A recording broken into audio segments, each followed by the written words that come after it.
Discussion only. No action can or will be taken. All of our members of council are in attendance. We have 3 items on this work session agenda. And first is on the Astoria Falls Regional Shopping Center. Then we'll do the new residential audit program pilot, and then we'll hear about our new real estate section. Okay, so let's start with Astoria Falls. Steve, I think you.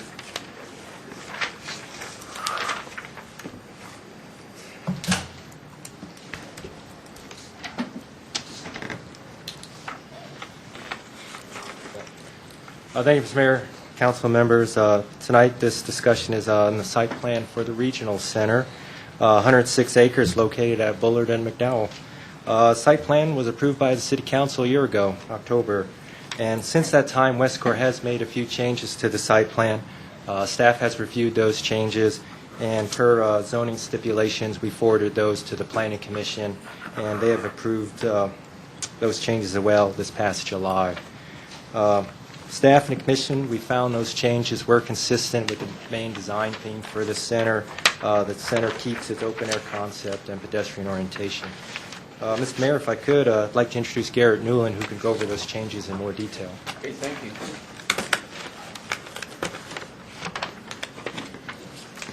Good evening, Mayor, Council. I know the item tonight talks about giving you an update on our site plan amendment that we presented to Planning and Zoning, but I'd also like to take an opportunity to just give you an overall project update if I could, if that's okay. I think I can make this go forward, yeah. As Mayor and Council knows, we've invested in 330 acres in Goodyear, and we truly appreciate the partnership that the city and Westcor have had for many years. The latest was the ACC settlement last week, the approval of our backup agreement, and really we couldn't have gotten there without the city's support and participation in that and partnership. That approval was critical for us to be able to move forward with the project that we have before us, and including the regional mall, the future phases of the power center, and all the other commercial properties that we'll be developing in the future.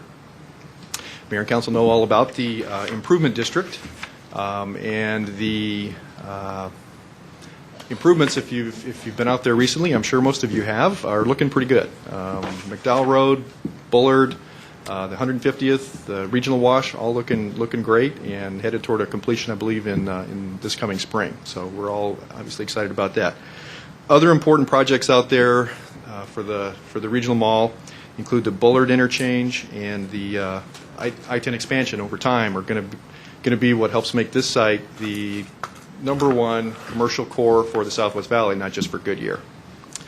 As Mayor and Council knows, we're developing a phased project similar to what we've done in previous projects, Chandler, Gilbert, and others, where the big box development, the power center development, typically comes in first, a couple of years ahead of the regional mall, and then in phases over, say, a 10-year period, the rest of the commercial property develops. And again, Chandler's a pretty good example of that. Started developing that in 97, 98, and we still aren't there with all the property developed out there. Over 300 acres, there'll be several million square feet total at our build-out. I did want to take a look at, quickly, the market at Astoria Falls. We did open the first phase of the market about a month ago. These tenants opened: TJ Maxx Home Goods, Staples, Old Navy, Petco, Razzmatazz.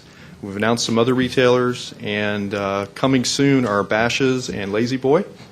And other shops and restaurants will be announced later this year and next spring. I just threw in a couple of photos. The stores have opened strong, and we're hoping they continue to hold strong through what the market's going through right now. Here's another shot of the little bit wider angle Old Navy, Home Goods, and TJ Maxx. Again, and we know that Bash's opening will be a great thing for the center as well. Okay, on the regional mall, and the first thing I have to say about this photo is that our architect took some, shall we say, creative license here, and all those green belts that are wrapping around the mall, that won't be a green belt. That'll be development. That'll be future pads and restaurants and office buildings and other kinds of development. So I just wanted to point that out first thing. But I do want to go into the site plan amendment and give you some details on that, but I also wanted to make a comment on kind of the timing of the mall and on the economy right now, because I know there have been some questions asked about that. As many of you know, Westcor we're this year going through our 40-year anniversary. This is 40 years we've been developing in the Valley, all the way back to the first development of Metro Center, Los Arcos Mall, Paradise Valley Mall, and a lot of other projects over that period of time. These projects are always market-driven.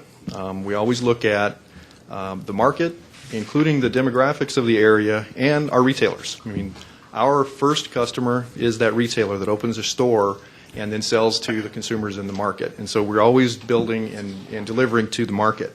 And I think we've got a lot of experience in knowing what the greater Phoenix area needs and wants. The world has definitely changed in the last few weeks, and it's added a lot of uncertainty to a lot of projects in a lot of sectors, not just retail, and also, I know, for governments, municipal, state, et cetera. We are obviously watching the credit situation, watching the overall market, consumer confidence, and we have to. You would want us to do that. I can tell you that we believe that the market is underserved for this scale of project, as we've talked about in the past.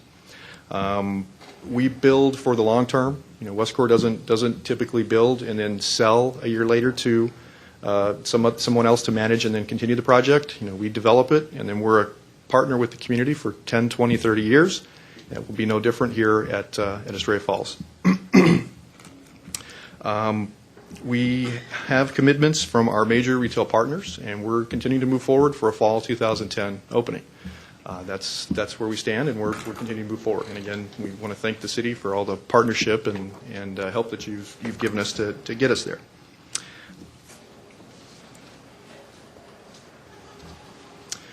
It's just a quick snapshot of what's included at the regional mall: Harkins, Dillard's, Macy's, other mini majors, shops and restaurants, and that's just the 107 acres in the middle.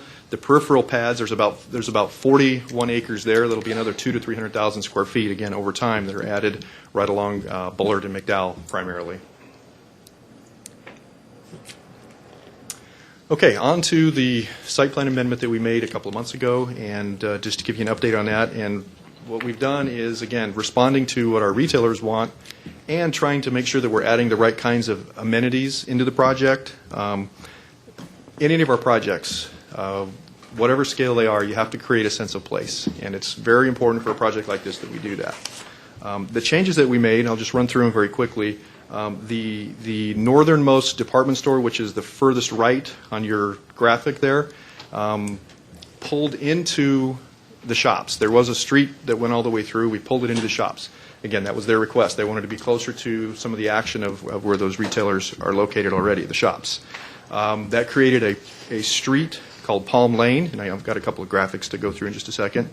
The other changes were that we've added a more park-like feature right in the center of the project, which is kind of hard to tell, but it's right in the very center. There's a little park called Central Park that we've added, and then we added a park at the very south end of the project, which would be to the left as you're looking at that diagram. That's again meant to drive some activity and some amenities down to that end of the park. It would be activated with potentially some children's area, and maybe some opportunity for people to be able to do small concerts, small gatherings. So that's the idea for that. The other change that was made was eliminating the food court building, which was up by the Harkins Theater, and the casual and fast casual food uses would then be kind of spread throughout the project. That's our experience across nationally, that's a better use of those kinds of retailers and restaurants than putting them in a single building for this kind of a project. So that's a change that we're thinking will be a lot better for the project. And this is a shot of what the new Macy's court would look like, with again some pedestrian amenities with tenants that would open out onto that. Again, previously you'd had them where a street would be running directly in front of them, similar to how it is on the other department store, the Dillard's department store that we've got scheduled for the project. Can This I is interrupt? a- Is that, Yes, is that please, actually Councilwoman. how the street's going to look with those pavers or whatever you've done in there? Is that just the artist's interpretation? Can I go, any way to go back? Can I just arrow over? Yeah, just arrow back. Yes, Mayor, Councilmember Lord. What this shows is the areas where we're planning to do pavers or colored scored concrete to add that, that sense of place. You've got to, in some of these locations, you've got to make it feel more almost like a floor rather than a street. So that's the idea behind that. Would the scale of that street be the same as or similar to Kierland in the center? Mayor, Vice Mayor Antoniak, yes, the scale of the street, we've got angled parking along the main drive. I'll go back to the main site plan. Along the main drive from McDowell up to Macy's, we've got angled parking. Then along that Palm Lane, it'll just be parallel parking. So it'll have a little different feel, and we'll have large palm trees that march down the middle of that street. And I've got a graphic that will show that here in just a second as well. This is a shot of the South Park with some of the amenities. Again, it'll be a gathering place and potentially some retailers that would open out onto it. The cookie jar. That's just I know it they're all is. made up names. It's kind of clever, though, isn't it? This is a shot of the Central Park, and what this is showing as well you can see a fountain feature in the middle and a couple of lawn areas. The buildings behind it, we're looking at building some large shade structures. If you look into the view, you'd be looking kind of west and south. So we're trying to get some more shade created by the building in a large shade structure over this park area. This is a shot of where the theater sits, the Harkins Plaza. Again, you can see the pavers, colored concrete, some of the shade, the lighting treatments that we're doing, and then the large palm trees down by the theater. What you can't see there is some of the amenities that are right closer to the Harkins. And then this is a shot of the Palm Lane that we created by pulling the Macy's in. Again, just parallel parking and the palm trees that are kind of in the center of the street. Very pedestrian oriented. The last thing that I wanted to just finish with, again, kind of goes back to our partnership. We as a company try to be out in the community a lot, and we're working on several partnerships with the city of Goodyear right now on marketing and cross-promotion opportunities. One of the big ones that we're working on is a partnership with the ballpark. We're working with Nathan and trying to get something put together that'll benefit both of the projects. We tend to focus our community outreach on children and education. That won't be any different here. We have a number of programs that we've already participated in and a couple of schools that we've already worked with. And I should have done this at the beginning, but I didn't. A couple of people from Westcore here with me. Karen Maurer, who is the head of our marketing efforts for this project, and then Christine McWright, who works with me in the development side of things. So I should have introduced them. But Karen manages our public outreach programs, and a couple of the finishing points there. We found a great organization called DonorsChoose.org. I'm not sure if you're familiar with it, but Karen raves about it. Teachers can apply for grants specific to help school programs, and we've already participated in a couple of those in the Goodyear area, and it's just another opportunity for us to get out in the community and be a part of what's going on. So that's my update. I just wanted to give you that. I'd be happy to answer any other questions that you might have. Yeah, thank you, Garrett. Why don't we start over here? Any questions, comments? Just we're excited that all this is happening, and we know that this is not the most wonderful time for all of us. We're all experiencing the same thing. But really pleased that things are continuing on and on schedule, and we're really looking forward to having those streets cleaned up so we can get down there and do some shopping. So thank you very much. It's good. Thanks, Mayor. Councilmember. Councilmember Cavalier? Yeah, a couple of things. One, when do you plan to break ground? When do you start? Yes, Mayor, Councilmember Cavalier, we're looking to break ground around the first of the year. It'll be sometime in the first quarter of 2009. That's the timing that we need to deliver the project in fall 2010. Okay, and then the other thing, on the, you had a highlight of your, you said that greenery was not going to be greenery. It'll be, if you go back to one of your first ones. I'm going to get back to it. Yeah. And what will that be? one before that. There Here we we go. go. These green areas around the outside of the wall, if they aren't going to be greenery, will they just be dirt until the pads come in? I mean, what? Because we got a dust problem here in this city, and Mayor. that dust will stir up. We don't have something on it to hold it down. Mayor, Councilmember Cavalier, the answer is yes. There will be the driveways that'll be fully improved. The driveways and entrances into the site will be fully improved with landscape, 15 to 20 feet behind curb along the major roads and then along all the driveways. We are required by the county to have dust control, and if anyone's aware of, they're pretty strong on that dust control. So But what does that mean?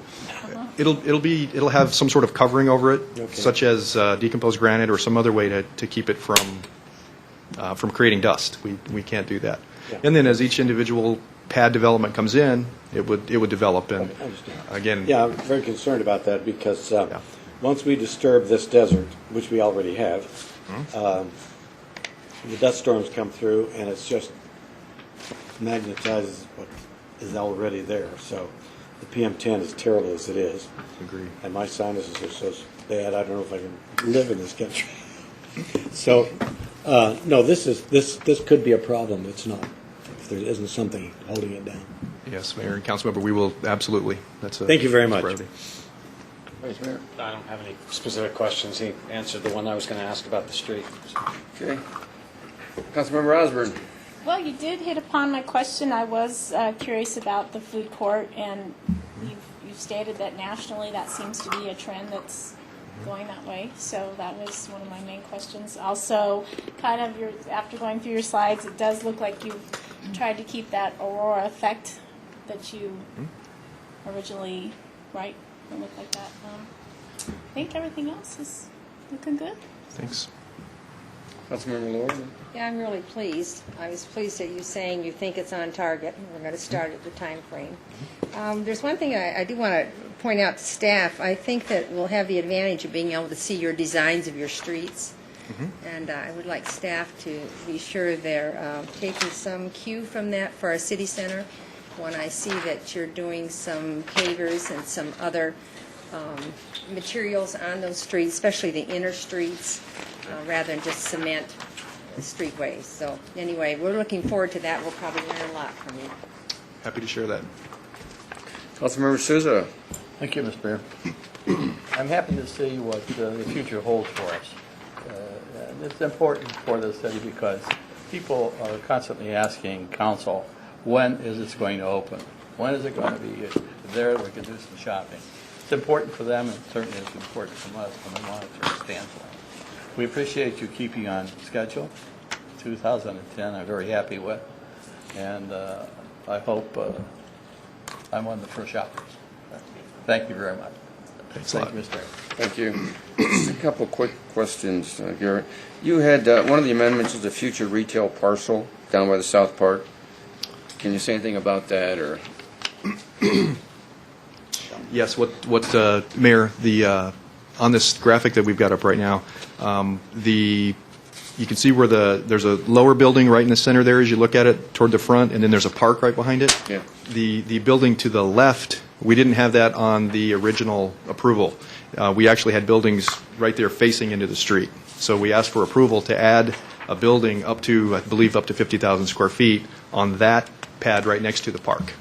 Which could include one or multiple users, or both? Could be both, Okay. up to 50,000 square feet. Okay, and then if sometime in the future a third department store wishes to join us, where would you envision they'd be? Yes, Mayor. If a future department store decided to select the site and come here, there are several places that we could locate it. That's one of the advantages, frankly, to this outdoor model, is it's easier to plug in future department stores or other future uses, hotels even, et cetera. Again, it's kind of hard to see on this. It might be easier. Well, the building I just referred to on the left, if you look straight behind that to the north, there's an opportunity to add a building right there, and also between this front building. I apologize. So are you saying between Macy's and the theater, as well as the first building on the front? Yes, and I've got a laser pointer here. I don't know if it'll show up very well. Here we go. There's opportunity in this parking field to try to plug in to another department store here, and there's also an opportunity to plug in over on this side here. Those are the two So two major locations that The we. southeast and southwest corners. Correct. There's an opportunity to add uses in that area. Okay. Further questions or comments? Yes. I'm sorry. Gary? Go ahead. No, Councilmember. I realized I had one more question. Avenue of the Stars, I noticed that was new on there. Is that a themed area, or what exactly is that going to be? Well, the Mayor, Councilmember, the Estrella Falls refers to stars falling. Okay. And so Avenue of the Stars, we just, we're going to, that's what we've named the main drive into the site, where all the pedestrian activity and all the shops will open out onto it. That's the name. Again, have to hand that to our marketing people. Okay. As a way to kind of help brand the project. Gary? Yes. Talking about a third key employer and retailer in this area, and shopping one of the stores that are major store that's in the city right now, there was rumor that they were going to move from that location and move to Australia Falls. Is that true? Mayor, Councilmember Souza, there's not any stores that are currently located that I know of that are looking to come here. I think that over time, I think that as this becomes the core, I think a lot of the retailers that are located potentially in Goodyear and in Avondale and other places are going to want to be here. So I think that's a possibility for the future. Okay. Yes, Thank you. I know it's a touchy subject, but I understand. Okay, well, thank you very much. Appreciate you coming Thank you, Mayor out. and Council.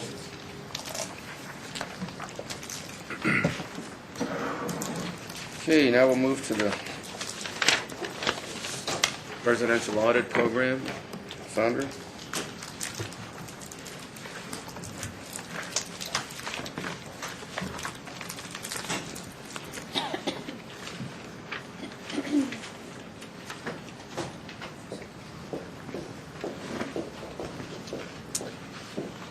Good evening, Mayor and Council. I'm coming here tonight to present the design for a program that we think meets your request. A few months back, you asked us to put together an initiative that addressed residential needs for audits. And so I'd like to present the proposal that we recommend and get your input on what features you might see as still necessary.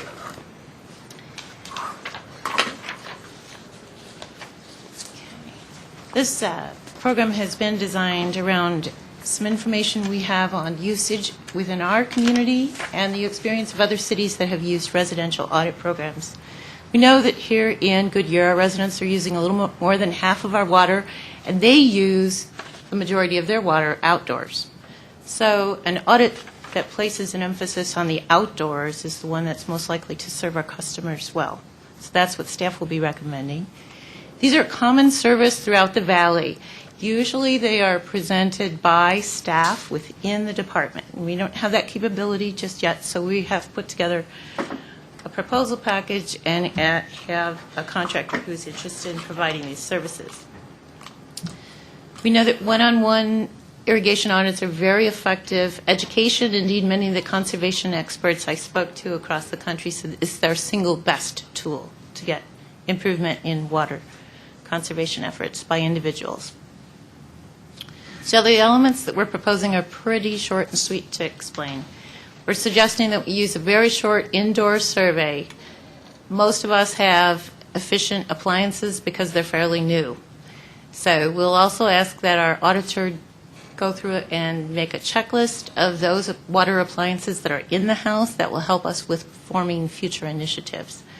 But they'll spend the bulk of their time outside. They'll run the irrigation system and see what happens. If there's grass present, they'll do a catch can test to see whether the sprinklers are spreading the water around uniformly or wasting it or spraying it outside the grass area.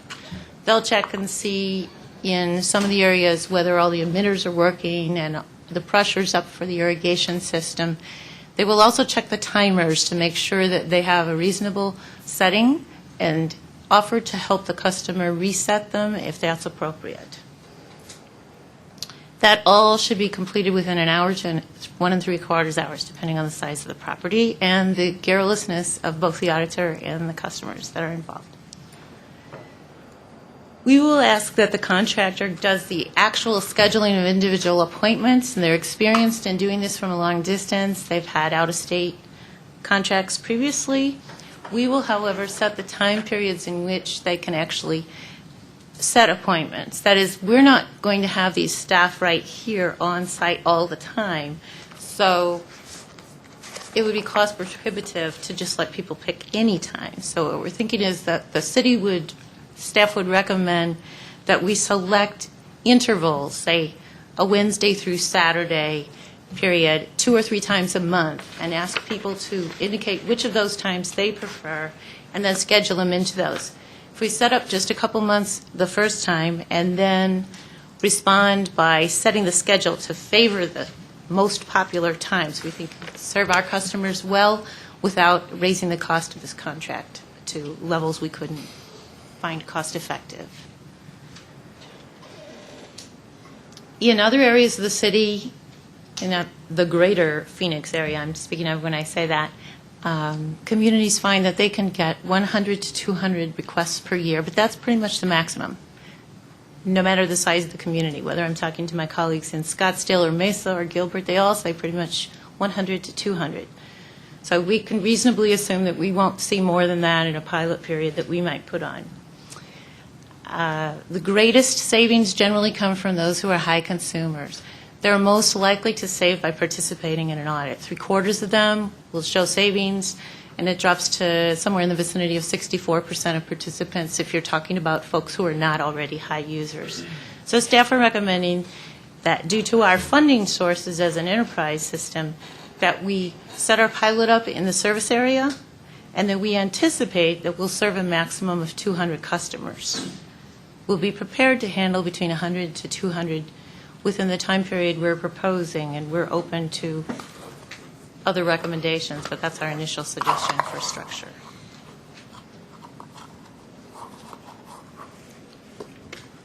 We will also open this up to all customers within our service area. We'll make extra sure that those who are high consumers and might get the most benefit out of it do have information about how to participate. That may maximize the city's cost-benefit ratio on the project. The city does have $50,000 currently set aside for this project in the water resources budget, and that should allow us to run a pilot that includes a program setup and administration cost of about $11,000, to run 220 audits through our schedule, and assuming that 10% of those will be cancellations that we can't fill, we have to allow for some overcommitments we'll require. At $600 a day, or about 4 audits per day, that'll run us to about $33,000. Again, that figure might be a maximum and not what we actually achieve. So this project will come in within the dollars that we have currently budgeted. How much water will we save by doing this? Well, on average, folks over water by 40%.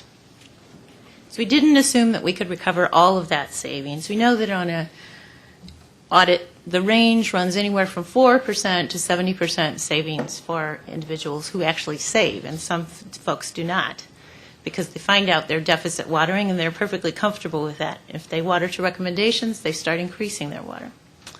Our projected savings then run to 1.3 to 1.6 million gallons a year, and that over the course of those customers sticking with that behavior for about 3 years could run us close to 5 million gallons saved.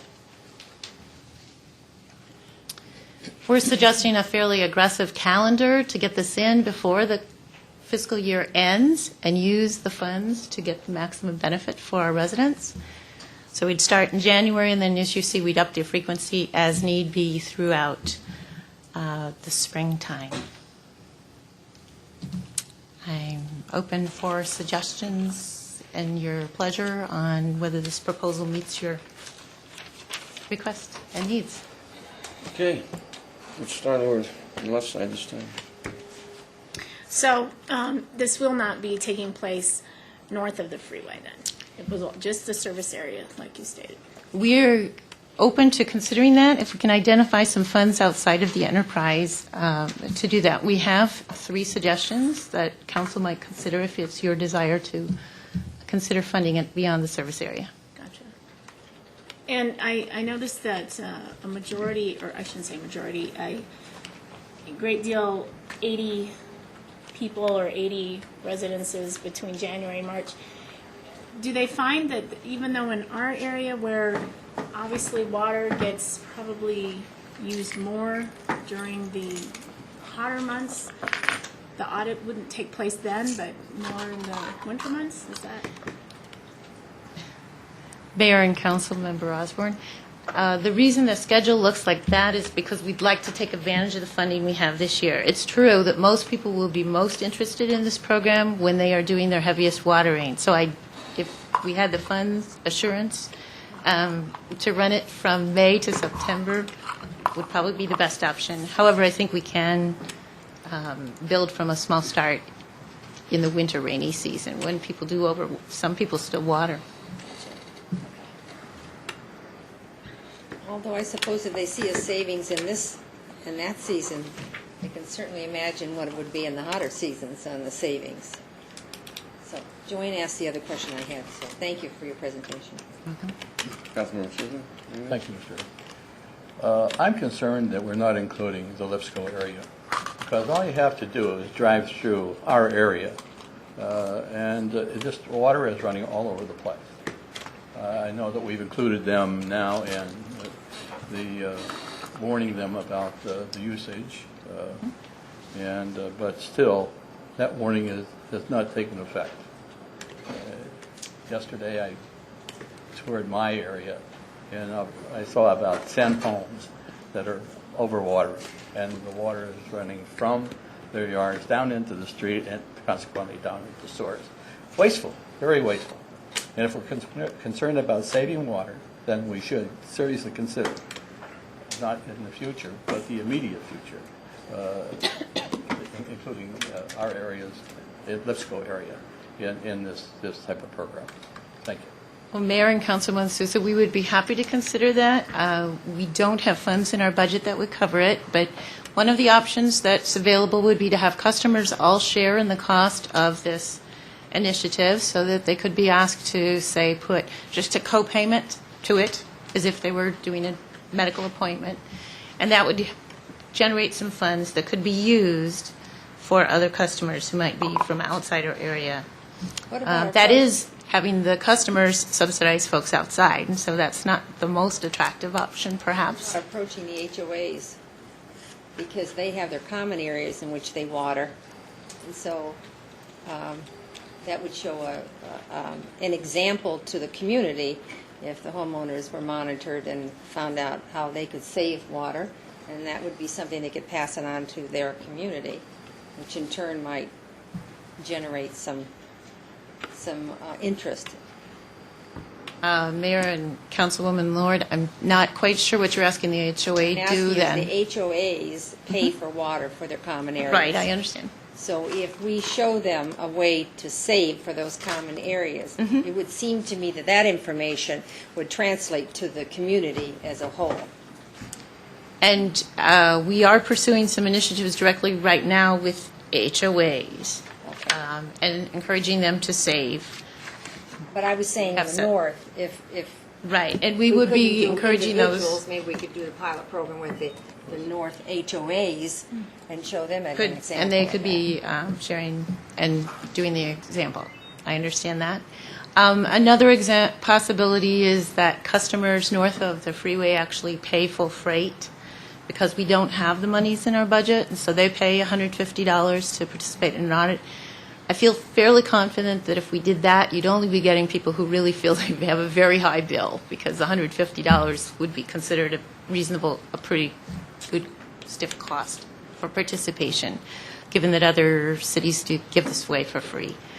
Third option would be that you ask Water and Finance to look for some other source of funding, and that we could then make it open to the area north of Litchfield Park, based on what that amount of funding might be. So those are some options, and I certainly will keep the HOA promotion as a possibility. If you folks would like to strongly recommend that we pursue any of those options, that would be information we'd like to have tonight. Well, I don't think we have the extra money. So I would think that we might want to just do an extensive PR program and tell them what we're doing and offer the service at $150 to the homeowners associations and to the residents.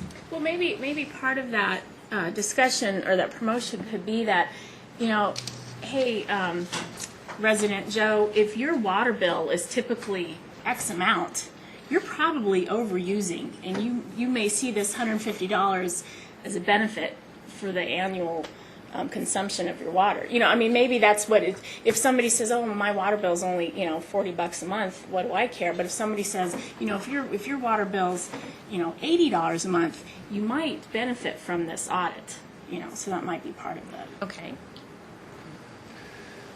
Councilmember Holland. Sandra, this was really good. I think it's a good beginning, and I'm kind of supporting the do it below the freeway because I think that will have the greatest impact there. I liked your options, though, for north of the freeway and asking the biggest users for the $150 copay. I think it's just a really great way to go, and we might really hit the ones that really use the most water. And then to spread it out later as we get more money into the budget and see how it really works south of the freeway, and then we know whether we really want to take that extra step. So just want to say it's a good beginning, and go get them, and I'm really, really pleased. Thank you, Councilwoman. Well, there's not too much to be said beyond what's already been said, but we have some people south of the freeway where they have a lawn in their backyard, they have a swimming pool, and they're telling me that their water bill is over $100. Just the water is over $100 a month. Now, I don't know if that's pretty average or not, but for people who don't have grass and do not have a swimming pool, I've heard as much as little as $40-some a month. So we have a variance there of that's really quite different. And I don't know what we do about the fact that they want a lawn in their backyard, they want a lawn. And we can't change that, I suppose, if they've already been there. And they have been there probably longer than I have, which is a long time. And that's something that we're going to have to deal with, and I don't know how we do that. And they may be overwatering, as you said. That would be the thing that you would be able to spot, right? Mm-hmm. Because they've had several of them talk to me, and they've had their meters checked. And the city has checked out their meters. The meters are fine. And they've also checked to see if there's a leak behind the meter, between the meter and their house, and there isn't. So I think the situation is that this will result in maybe people realizing that maybe they are overwatering, and that, again, they don't realize how much water is consumed by evaporation in a swimming pool, which is very, very large. I can tell you that from my experience of having both, with and without. Other than that, that's all I wanted to add to it. Vice Mayor? Sandra, thank you. Nice presentation. And I think this is a program that would definitely be a benefit. I have maybe a bigger picture question, a larger scheme of things. That a couple of questions. Do we demonstrate a cost recovery? In other words, we're going to invest $50,000 in a program. We're going to save 5 million gallons in a year. Is that 5 million gallon savings resulting in a $50,000 savings for us in the water department? Or have we looked at it that way? That is not going to generate a $5 million savings for us. No. Yes, we will be documenting those kinds of savings. This is a pilot program, so Right. that's a projection. Okay. But one of the steps we plan to use for all of our programs where we're expending money is to demonstrate what was the dollar cost we paid for how much water was saved, and then how much did that came back to the utility, how much that came back to the customer in savings. Have we tried to demonstrate that in performance before we go and spend the $50,000 on the pilot program? The audit programs have been evaluated across the country, and they generally would produce about a cost of $111, a savings of an acre foot. Okay. So it is So significant. This is a significant amount of water saved for that kind of an investment. Okay. And then have other communities used volunteers to do these kind of things? No, I haven't heard of any programs that have used volunteers to do this program, Mayor and Councilmember Antonio. Vice Mayor Antonio, Okay. don't worry about it. I do know that one program in West Jordan, Utah, used student interns in a turf management program. We don't have one of those here, but we have some similar programs at ASU, and down the line, I think that's another way that we can get that kind of work done. But we will need to provide supervision or have a professional staff person at the school who could provide that then. I guess bigger picture for me, I'm supportive of the program, but bigger picture, and both to you, Sandra, and maybe to management of the water department, is I'd like to see how this blends into the, I'd like to see some of those numbers. You can follow up with it afterwards, that's fine. I think it's important that we educate our citizens, but at the same time, we've ran a deficit in this department for the last several years, and so you come to me with a $50,000 extracurricular opportunity at a time when I'm letting my own grass go brown because of budgets and constraints and being conscious of every single bill coming into the house. I have a feeling the rest of our community is probably going to be doing the same thing. So I just want to make sure we're spending the money wisely. Mm-hmm. No problem. And so we'll look at how much that savings will Yeah. save the water department. Would you like that back in a yellow paper or some other response? If that's a yellow paper's probably appropriate before we make a final decision on this program. But having really put the screws to Sean at many a meeting about his budget and pulling from the general fund in order to compensate the water department, I want to make sure we continue that trend and continue that diligence of making sure that the department is self-sufficient. And this is one small element, but it's $50,000 and kind of caught my attention. Understood. Councilmember Holland? Thank you. I just wanted to add something because this fits into your department so well, and that is just to say thanks to following up on the suggestion that we try the artificial turf in some of our park areas, just to kind of see how it's received by the public. It's just another one of those steps. Can we save money doing that, and do we want to go that route? And I just wanted to say I hope this is working well, and I'm really, really pleased that you guys took that step. So thank you. I just have one comment to say, and Rob, I understand where you're coming from on the money, and we're all concerned about money, absolutely. Yeah. Foremost in our mind right now. Yeah. But this is, I don't know how you're going to accept this, but, water is at a premium.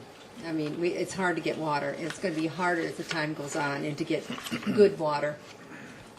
So sometimes you have to spend a little to get a lot.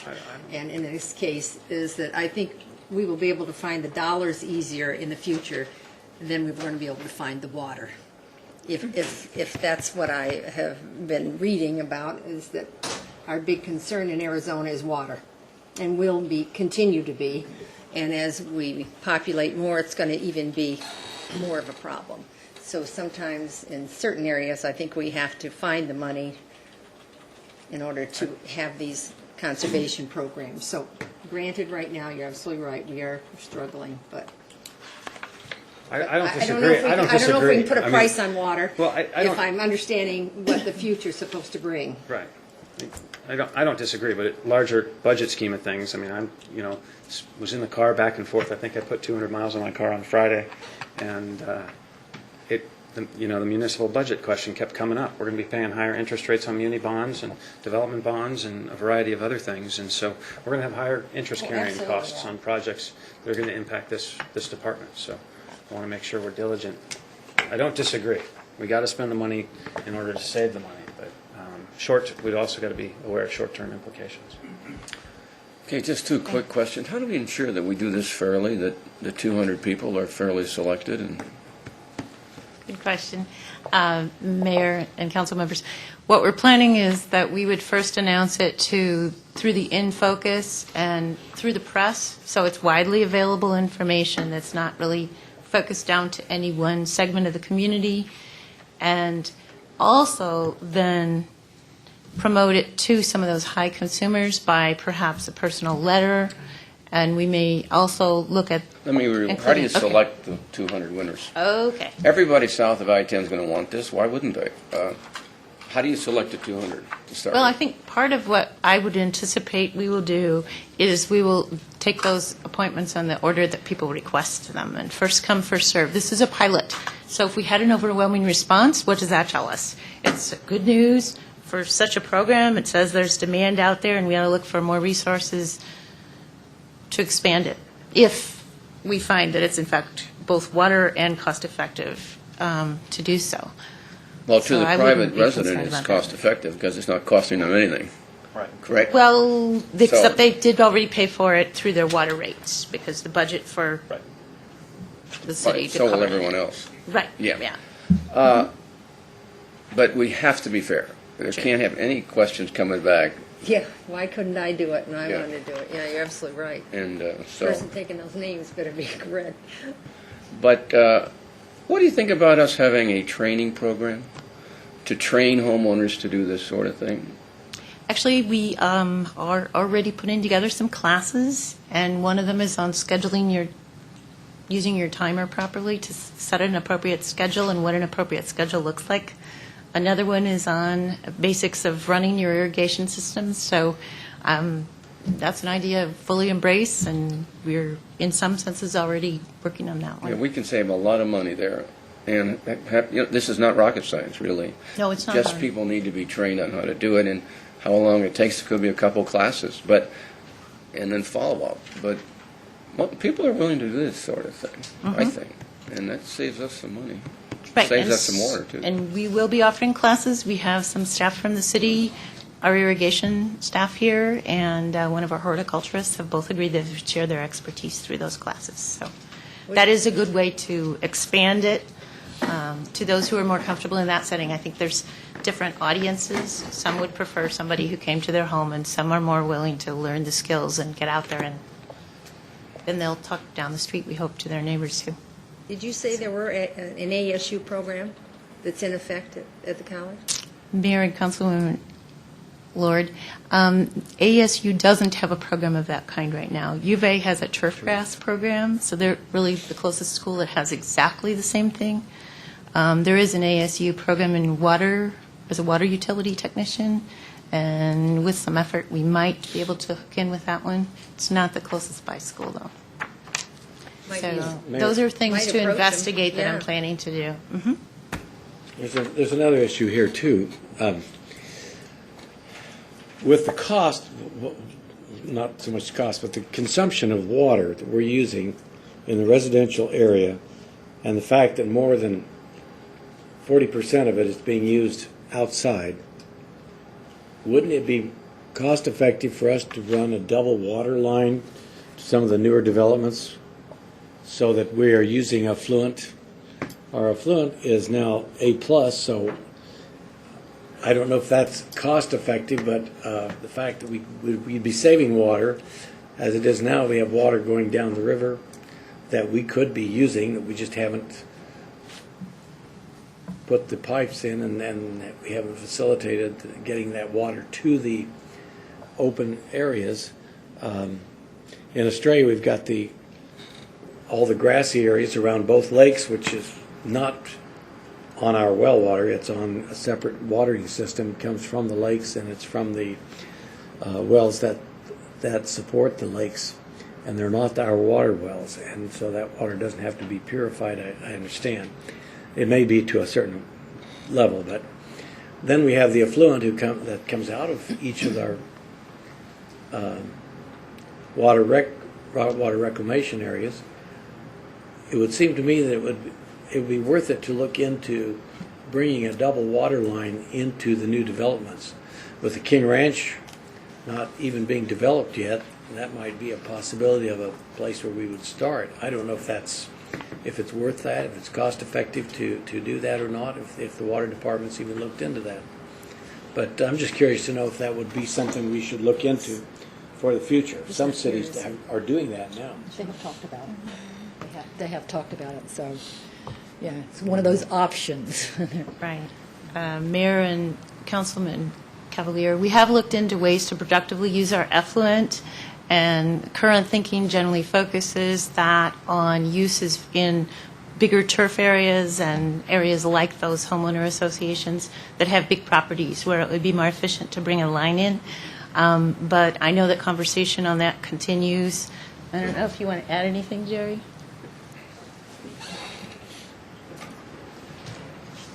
Thank you, Mayor, Councilmember Cavalier. As part of the new design guidelines, we are commenting and going with the Black and Veatch study to incorporate those additional lines for the reclaim system. We're also working at the wastewater treatment plant to produce some upgrades to make the line more dependable, make the pressures and flow more dependable for users. So that is definitely something we are moving forward with. Thank you. And trying to make it less expensive, right? Because Yes, right now it it's will definitely be expensive. at a lesser cost. Yeah. That's being studied. That doesn't come before us. That would definitely be an ordinance change requiring additional line, which I'm all for, but this is a study, correct? That you're What- studying with Black and Veatch.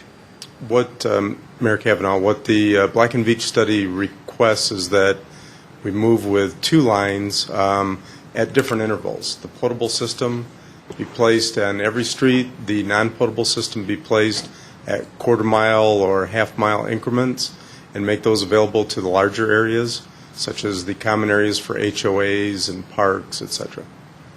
And those are one of the things that we are looking at moving forward with Well, that'd as be part of great. the study. That'd be wonderful. Good. That's great. Wow. Okay. Thank you. Thank you. Further questions or comments? Okay, thank you. Thank you, Mayor and Council. Okay, we're now to the real estate section and Linda Bills. Linda?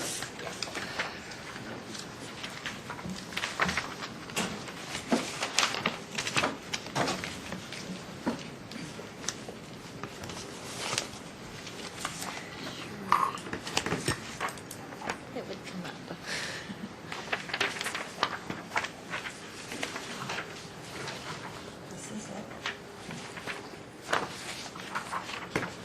Good evening, Mayor and Council. My name is Linda Beals, for those of you I haven't met so far. I am the real estate coordinator for the City of Goodyear. I was asked to give a presentation tonight to introduce myself, as well as what we've accomplished and what's going on in the real estate section. Brief introduction of myself. I have been in the real estate industry for the past 25 years. I started out as a consultant doing right-of-way and relocation work for primarily municipalities. I did a significant amount of work for Peoria, Glendale, Gilbert, Chandler, Maricopa County, ADOT, as well as the Bureau of Reclamation. Again, offering both right-of-way services as well as relocation. After that, in the late 80s, early 90s, when we were in a kind of difficult time, I moved into and took a job in the escrow field. A little different move for me. I did that for 5 years, decided that it was then time for me to try something a little different, and I moved to the Arizona State Land Department. I spent 9 years there. The first 5 years I spent, or actually the first 4 years I spent as a commercial leasing administrator for the State Land Department. And We, at that point, were administering approximately 600 ground leases. Those leases went anywhere from sign leases to parking types leases, all the way up to ground leases as significant as the JW Marriott in Desert Ridge, as well as the Desert Ridge the complex itself, the mall area with Vestar.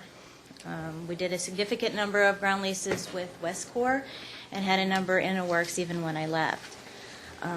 My final 5 years at the land department, I also wanted to mention, during my time in commercial leasing, a year and a half of that was as project manager for the land department's program in Desert Ridge, which included both their sales program and their leasing program. Then I moved on to go back into a field where I started, which was right-of-way. They asked me to go over and take over managing the right-of-way section. I did that for 5 years. I managed a staff of 7 administrators. We were responsible for approximately 11,000 right-of-ways that were in existence, as well as about 500 new ones a year across 9.5 million acres of state trust land. Then I decided again it was time for me to make a change. One of those interesting things about the land department is the state's raise structure is not really very good. So my family and I decided it was time to make a move. We were having to cut our budgets back more and more every year, and it was just, I couldn't cut them back anymore. So it was time for me to try something different. And I was looking for a community who was growing. I was wanting to really be part of something. Goodyear came up, and it just seemed like a tremendously good fit. And so far, it certainly has been. I accepted the position in March of 2007. I came out here with my family. We took a look at Goodyear, and we loved it. We quickly put our house on the market in April, or actually the first week of April. I was in Neo, and I got an offer on my house, and we quickly made the move. So I now live in Palm Valley, and my family and I love the opportunity. So moving on from there, getting to what's been going on in the real estate services section. The things that were kind of pointed out to me as to where we were headed and where the city wanted me to head with the section was that as we were growing, our real estate services were kind of spread out. Every department was kind of doing their own thing, trying to keep up with the city's needs. They asked me to take a look at what we could do to try to consolidate those services and to try to provide a more consistent product. The first thing I did was to meet with every department head as well as each of the project managers. And that was a terrific experience. I got to know all the different department heads, and I got to know the project managers, and I got to find out what all the projects they had going were. I was pleasantly surprised.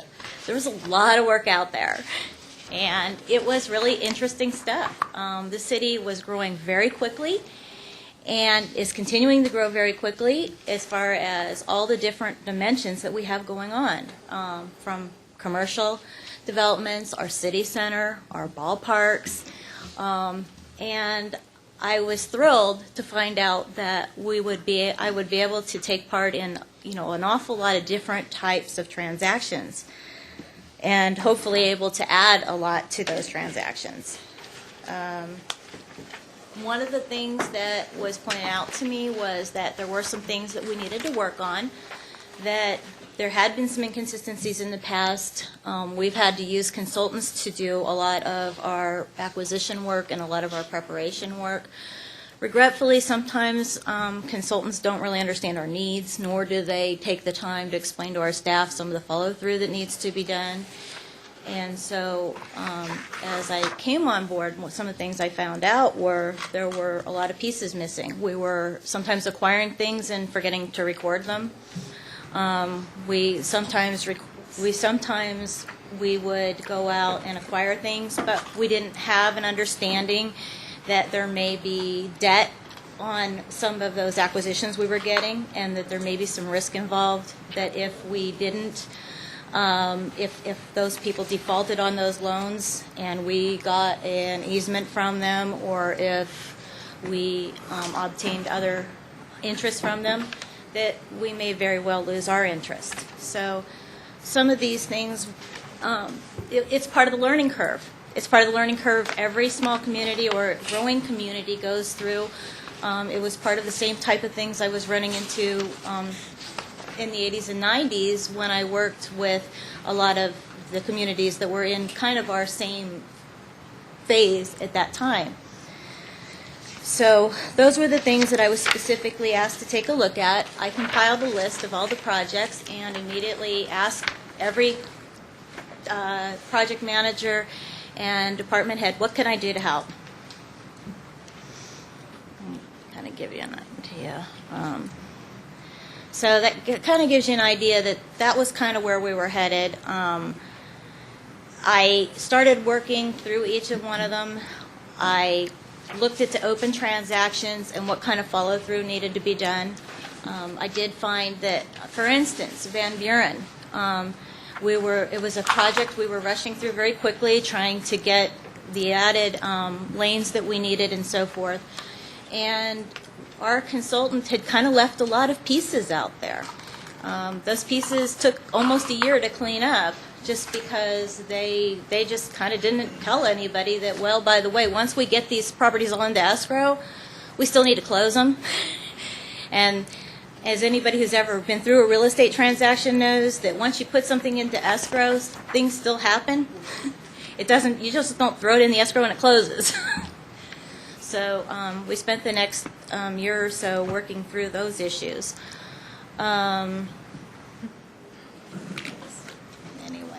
Moving on, some of the services that we provide are, we've been working with the city with regard to land purchases, leases, licenses, rights-of-way, condemnations, as well as providing other services with regard to procurement of different items like appraisals, title reports, environmental surveys.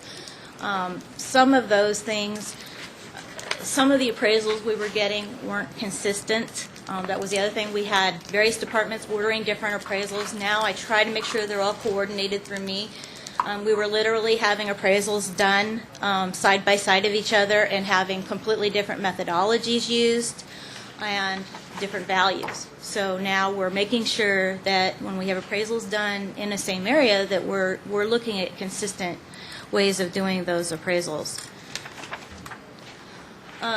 To give you an idea of some of the things that I have been working on, and one of the things that I want to point out is I have been extremely thrilled with the support I've gotten from all the division directors, the project managers as well, and I mean an incredible amount of support from our legal services department. Without them, I don't know how we'd manage from week to week.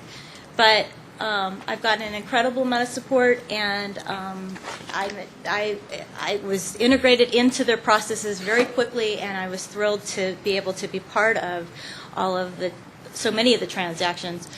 The projects that we've been able to work on over this last year, have included some of these transactions, which are the city manager's office. We've worked on the ballpark, the city center, the universities, engineering. You can kind of get a list there.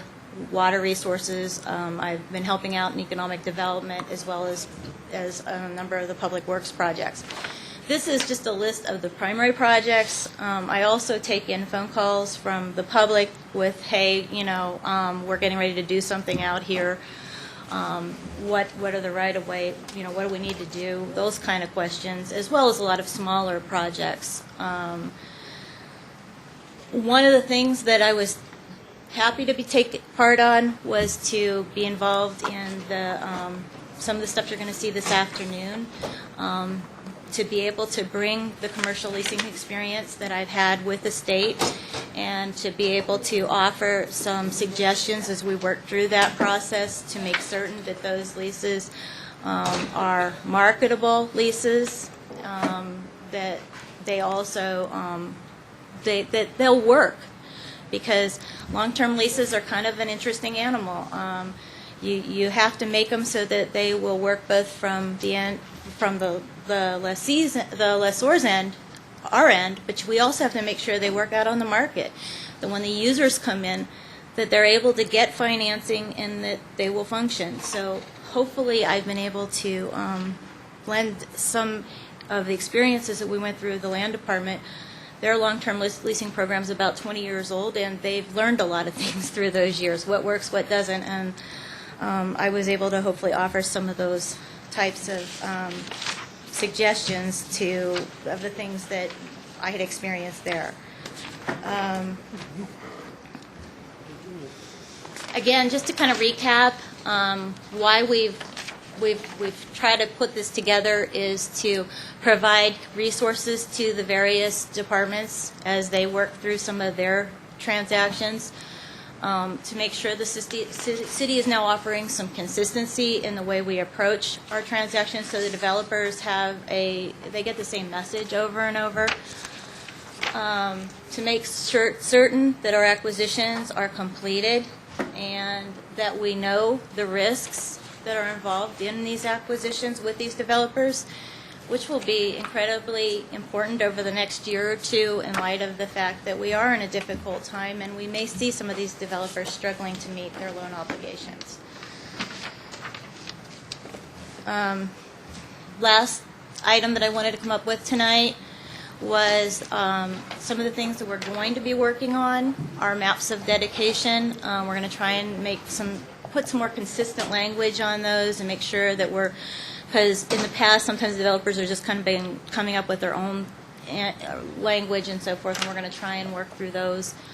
We're going to try to come up with some standardized forms similar to some of the other communities in the Phoenix metropolitan area, as well as standardizing our acquisition procedures and consulting projects, and basically just continuing to consolidate our services in the city. The other thing that we're going to try to do is to work through our process with regard to the council. We currently bring all of our rights of way to council when we have an acceptance. As we continue to grow, that's going to become extremely cumbersome. You're beginning to see more and more of them. We are trying to be proactive. I've worked with the planning department so that we are trying to acquire more and more of our easements through the zoning process and require them, so that when we go to do a project like Van Buren or Bullard, hopefully in many cases, if we've already done zoning, we're already going to have the rights of way to go ahead and do those projects and not be out acquiring in the late hours. But as part of that, you're going to see more and more rights of way coming your way. We want to streamline that. We want to look at processes similar to Glendale and Peoria, where they bring those to you possibly once a month for a bulk acceptance, rather than writing a COAC and bringing them and going through tons of paper. That should pretty much concludes my presentation. If anyone has any questions, I'll be happy to answer them. Okay, thank you. Any questions or comments? Yeah. Linda, how involved do you see yourself becoming with the city center? The developer there are going to be involved in a lot of leases. Do you see yourself becoming involved with them? It's a really exciting process, the city center, and essentially what I have offered is whatever I can offer to the process, to whoever's managing that city center program. I'd be more than happy to offer any services that I can. So it's just a question of where the city's management sees me in that process. But anything I can offer, and since our end will be primarily ground leasing, anything I can offer, I'd be thrilled to do. So you wouldn't be involved in individual leases through the developer? Okay, there's two different types of leases. There's your actual ground leases that are coming from the city to the developer, and then there's the leases that the developer will be offering, which are basically space leases and or that's separate. That would be done typically by they wouldn't normally want my help. But as far as the city's end, anything I can offer, I'd be thrilled to. Okay, thanks. Okay, thank you very much, Linda. Welcome aboard. We'll go for probably 6:15. There's quite a few people out there waiting for the Citizenship Award. See if we can be back at 6:15. This meeting's adjourned.